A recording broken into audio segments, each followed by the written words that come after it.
Hello and welcome to The Point. On this week's show we'll be talking about magazine cover discs. There'll be a little bit of PlayStation 1 nostalgia, and at one stage I'll make a bestiality joke. This concludes our demo. To watch the full version, please send $5 to Danny and Andy's Piss Up Fund, care of CBS Interactive, San Francisco, California. Yeah. Is $5 enough? 10. I want 10. 10? Make it, yeah, $10. 10 bucks.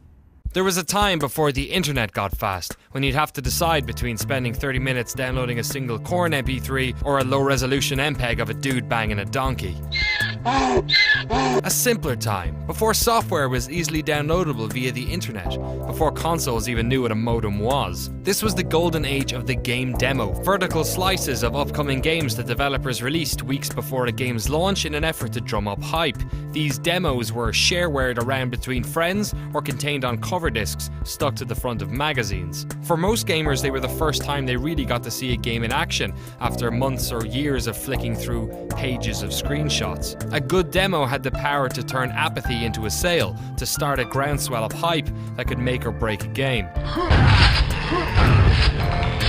Demos were moments in time for gamers, and even today those of us who were playing games back then can remember our favourite demos. I remember running down to my local newsagent to grab a copy of official PlayStation magazine the month they had the incredible Metal Gear Solid demo on it. It contained the first 3 areas of the game, and it was so incredibly replayable that by the time Metal Gear Solid hit store shelves, you'd probably clocked up about 10 hours playing the demo. Everyone I knew that had a PlayStation had played that demo and eventually bought the game. How much that demo helped sales is anyone's guess, but I'd hazard quite a lot. In fact, it was so popular, I'm pretty sure half of the sales for Zone of the Enders on PlayStation 2 were from people trying to get access to the Metal Gear Solid 2 demo that was bundled in that box. So it's fair to say Hideo Kojima is pretty good at making a demo.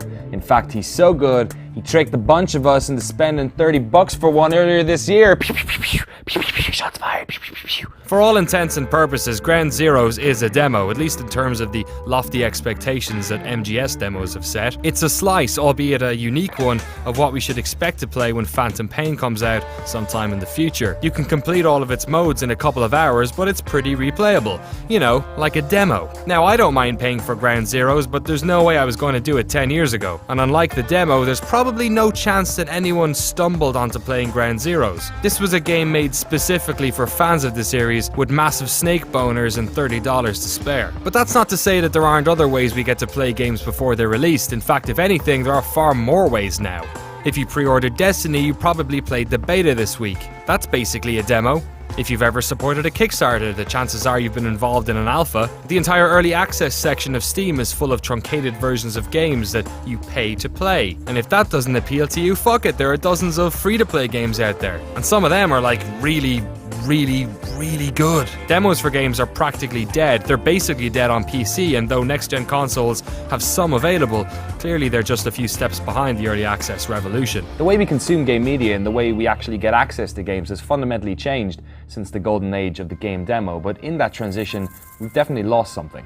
Demo discs like early access or betas were just a chance for you to play your most anticipated game early, but more than that, they were like a tasting platter. A disc had any mixture of games, ones you were interested in and probably a bunch that you weren't, but demos were so short that you felt encouraged to at least give them a go. This meant that you were exposed to genres and series that you might not necessarily have gone out of your way to play. Pre-order betas and early access are fantastic ways to get games in people's hands, to ground expectations set by marketing, to allow people to communicate with developers. But by their very nature, they are a transaction. Cash is involved. And when was the last time you spent cash on something you didn't think you wanted? When I think about all the wonderful demos I played, even in this past generation, games like Dead Rising, BioShock, Just Cause, Lost Planet, Skate, so many of these are new IP that I might not have been willing to take a chance on as a full-price game. I certainly wouldn't have wanted to play any of these in early access. So as much as I enjoy the benefits of early access and betas, it does little to expand our gaming horizons. It's just like buying into a demo of a game before it comes out.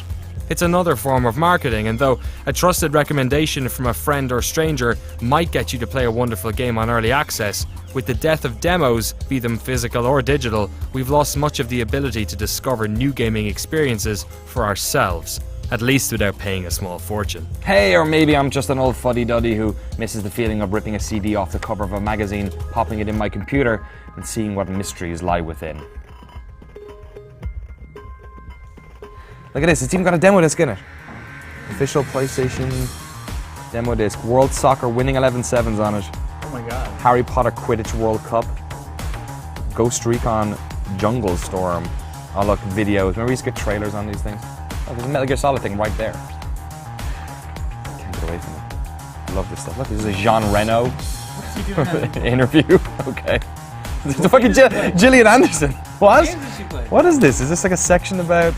Oh fuck. Celebrity Gaming. So, I don't know, man. This is great. Look at this. Final Fantasy.